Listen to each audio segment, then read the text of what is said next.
किसान भाइयों नमस्कार। मैं सतीश आपका एक बार फिर से स्वागत करता हूं। किसान भाइयों, हमारी फसल के अंदर यानी धान हो, चाहे गन्ना हो, चाहे गेहूं हो, कोई भी फसल होती है, उसके खेत के अंदर के जो खरपतवार हैं उनके लिए तो हम दवाओं का स्प्रे करते हैं जिससे खरपतवार हमारे खेत में कंट्रोल रहें। लेकिन आपको शायद नहीं पता है कि खेत के कंट्रोल आप खरपतवार तो कर लेंगे, लेकिन जो मेड़ पे खरपतवार होते हैं वो भी काफ़ी आपकी फसल को नुकसान पहुँचाते हैं। कैसे नुकसान पहुँचाते हैं, क्या कारण है दोस्तों, आज हम इसके बारे में बात करेंगे। और मेड़ के खरपतवार आपको नियंत्रण करना क्यों ज़रूरी है, चलिए दोस्तों वीडियो शुरू करते हैं। मेड़ पे खरपतवार होते हैं, इनसे नुकसान क्या होता है, एक तो ये फैल करके आपके खेत में धीरे धीरे चले जाते हैं, तो खेत में फिर से खरपतवार जो किनारे किनारे उग जाते हैं, जिससे किनारे की जो फसल होती है वो कहीं ना कहीं कमज़ोर होती है और बार बार आपको निराई गुड़ाई आदि करने की ज़रूरत पड़ती है। हालांकि अंदर खरपतवार नहीं होते हैं, लेकिन जो मेड़ पे होती है, दूब घास हो गई या दूसरे भी खरपतवार हो गए, तो वो बहुत जल्दी खेत में फैलना चालू कर देते। तो इस हिसाब से आपको मेड़ के खरपतवार भी दूर करना ज़रूरी है। लेकिन अब इस समस्या के अकेले कारण नहीं हैं, दूसरे कारण क्या हैं कि जो कीट रोग आदि बीमारियां लगते हैं उसका कहीं ना कहीं बड़ा कारण बनता है आपकी मेड़ पर खरपतवार होने का।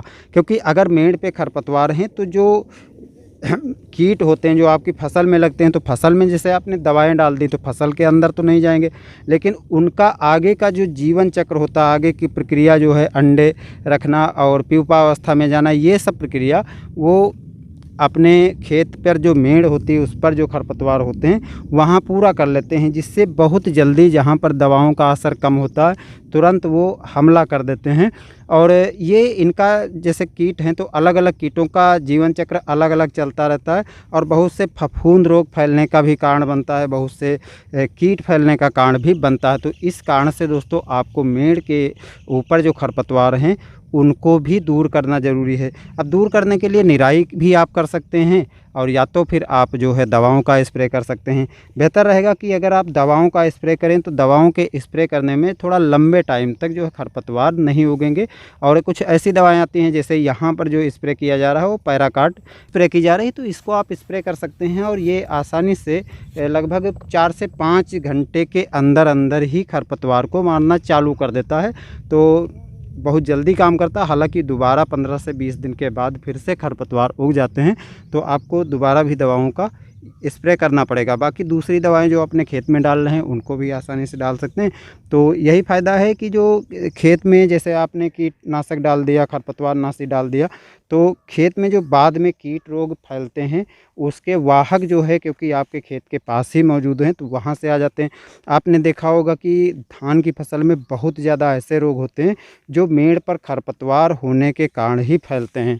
तो इसलिए दोस्तों आप अपने खेत के साथ साथ मेड़ के भी खरपतवार दूर करें, यानी खेत के साथ साथ खरपतवार जो मेड़ पर उगते हैं उनकी भी साफ़ सफाई करते रहें, जिससे आपके फसल में खरपतवार नहीं रहेंगे, साथ में मेड़ पर खरपतवार नहीं रहेंगे, तो रोग कीट बीमारियां लगने की संभावना काफ़ी हद तक कम हो जाती है।